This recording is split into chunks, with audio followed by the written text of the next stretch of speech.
Coucou, je suis très contente de vous retrouver dans un nouveau Get Ready With Me. J'ai l'impression que ça fait une éternité que j'en ai pas fait et pourtant vous savez à quel point j'adore en faire. Donc je suis très contente de vous retrouver aujourd'hui pour une vidéo make-up, cheveux et look. J'avais appliqué un masque juste avant, c'est quelque chose que j'aime bien faire. En général, de toute façon vous avez vu dans ma dernière vidéo routine, hein, mais les masques que j'utilise sont souvent les mêmes, donc soit des masques Hello Body, soit des masques Rare Paris, ou soit des masques Boca. J'essaye de tourner un petit peu, mais je reste quand même dans ces marques-là parce que j'apprécie beaucoup ce qu'ils proposent. Donc là en plus c'est vrai que c'est un masque peel-off et du coup je trouve ça hyper pratique. Ça évite d'aller passer 3 heures à se nettoyer, même si j'avoue que j'aime bien quand même me nettoyer un petit peu le visage, surtout avec un coton ou quoi. Après avoir fait un masque peel-off. J'utilise toujours les mêmes produits que dans ma vidéo où je vous ai montré ma routine, donc je commence par cette crème qui est en fait très bien pour à la fois hydrater la peau, etc. Mais si vous voulez, sur les petites cicatrices que vous avez eues, d'anciennes acné, etc., d'anciennes rougeurs, et eh bien c'est très bien. Je mélange cette crème avec l'Aloe Drop de chez Hello Body, ça c'est un de mes produits favoris. Je n'ai jamais eu, je crois, une peau aussi jolie, aussi... J'ai quand même quelques rougeurs qui se voient peut-être pas à la caméra, je ne sais pas, mais j'ai jamais eu une peau aussi mieux que depuis que j'utilise pas mal de produits Hello Body, à ma grande surprise. Ensuite, on passe au make-up et je vais commencer par appliquer en base ce produit de chez Dior. Donc c'est un highlighter, mais on l'applique un petit peu comme on veut sur le visage ou sur le corps. Pour le fond de teint, j'utilise beaucoup ces derniers temps le Hyaluronic Foundation de By Terry, donc le dernier fond de teint qu'a sorti By Terry, qui est un de mes coups de cœur. Je vous ai un peu saoulé avec sur Instagram parce que je l'adore.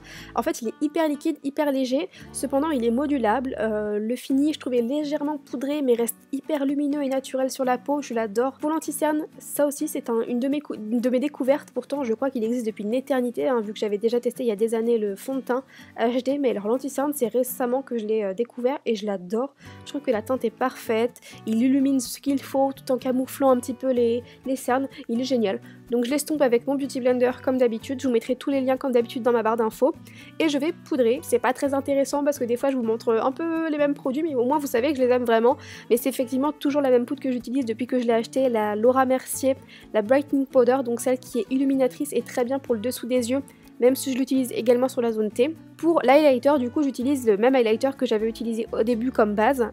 C'est le Dior Backstage qui est un de mes coups de cœur. Vraiment, il est très joli. Je trouve qu'il illumine ce qu'il faut tout en restant quand même plutôt portable et ça fait pas trop. En bronzer, j'utilise mon stick de chez Milk. Malheureusement, il ne se trouve pas partout. J'essaierai de vous le trouver, on mettrait ça en barre d'infos, mais je crois qu'il se trouve difficilement en France. Et je l'estompe au pinceau. Soit je l'estompe au pinceau généralement, soit au Beauty Blender. De toute manière, je vous mettrai en tous les cas un autre stick similaire en barre d'infos si jamais je n'ai pas retrouvé, mais on en trouve quand même facilement dans d'autres marques. Pour le blush, ça c'est mon blush du moment, surtout la partie la plus claire, mais c'est juste le meilleur blush je crois, bon j'exagère peut-être mais je l'aime tellement parce que je trouve qu'il fait vraiment un côté bonne mine très très frais. Côté sourcils, ça n'a pas changé, j'utilise toujours mon indispensable, le Goof Proof de chez Benefit, dans la teinte 3.5. Sincèrement, je vous le dis tout le temps, mais je prends vraiment pas beaucoup de temps pour faire mes sourcils. Peut-être 20-30 secondes par sourcil, allez, je la redessine un petit peu, enfin je les redessine un peu, je remplis légèrement, je brosse et voilà. Je commence le maquillage des yeux en appliquant un bronzer en creux de paupière avec un pinceau très fluffy pour vraiment bien étendre la matière partout et bien remonter le fard, enfin le bronzer plutôt, mais si vous avez un fard orangé ça fera l'affaire. Moi généralement je commence avec un bronzer parce que je trouve que c'est vraiment la bonne tonalité que je veux. J'en applique également un peu un ras de cils et je vais utiliser une palette qui vient de chez Julicious Cosmetics. Vraiment, mais quel coup de cœur pour cette palette, je crois que c'est la meilleure palette au niveau pigmentation, rapport qualité-prix que j'ai pu avoir, vraiment c'est une dinguerie. Donc je commence avec ce petit fard qui est un de mes préférés que je vous mets sur la paupière comme vous pouvez voir, et en coin externe de la paupière je vais appliquer un marron foncé. Je n'hésite pas à venir remettre encore du marron, à intensifier en fait, j'aime beaucoup, ça va faire très lumineux tout en étant quelque chose d'un peu charbonneux. Je viens également faire un peu la transition de ces fards là avec un fard orangé plutôt foncé, et avec un pinceau que j'avais utilisé au tout début, je viens estomper pour un peu mélanger tous ces fards entre eux, que les transitions soient un peu plus jolies on va dire. Franchement, un vraiment gros coup de cœur pour cette palette. Si vous connaissez pas trop cette marque, foncez parce que j'adore. Je mets également le fard orangé en ras de cils et je vais encore intensifier le ras de cils davantage avec le fard marronné que j'avais utilisé. J'utilise en fait encore une fois les mêmes tons et les mêmes teintes. J'illumine encore plus parce que vous savez que je veux toujours plus de lumière, le coin interne des yeux avec un highlighter, et je viens appliquer une fine couche de mascara en ras de cils, enfin sur les cils inférieurs. je fixe et je réhydrate, etc. etc. avec une brume de chez Fenty Beauty. Et pour les lèvres, on arrive déjà bientôt à la fin du make-up, j'utilise un crayon à lèvres de chez NYX que j'adore, dans une de mes teintes préférées, je vous mettrai ça en barre d'infos. Je remplis du coup mes lèvres également avec le crayon et je vais venir par-dessus appliquer un gloss que j'utilise beaucoup en ce moment, je l'adore. Alors c'est un gloss brillant classique, mais en fait au niveau de la brillance, bah du coup il n'est pas classique, il est ultra brillant j'ai l'impression et je l'adore. Donc voilà pour le make-up, j'adore, c'est vrai que c'est le marron, hein, c'est ce que je fais assez souvent mais vraiment c'est ce que je préfère, donc bah, c'est ce que je vais vous montrer. Pour les cheveux, je vais tout simplement faire un wavy quand même plutôt bouclé. Pour ça j'utilise un fer à boucler de la marque T3. Je ne vais pas vous mentir, alors il est très bien, c'est un très bon fer à boucler.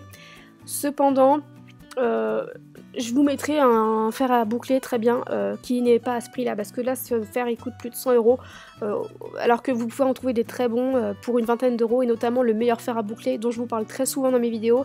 C'est un fer qu'alors que j'avais payé peut-être une vingtaine d'euros il y a peut-être 10 ans et qui fonctionne du tonnerre toujours puisque je l'utilise toujours très souvent. Je voulais juste vous montrer au ralenti comment je fais pour ma frange qui repousse parce que j'ai quand même souvent la question. J'y vais doucement et je la boucle en fait vers l'intérieur comme vous pouvez le voir. Voilà, je fais tourner un peu j'y vais un peu à la one again, hein, sincèrement, mais j'arrive souvent à voir ce que je veux à peu près, sinon je reprends. Et surtout le secret c'est la laque, hein, parce que bien évidemment quand une frange repousse c'est quand même pas facile à la coiffer, mais la laque ça nous aide beaucoup, surtout cette laque qui est exceptionnelle.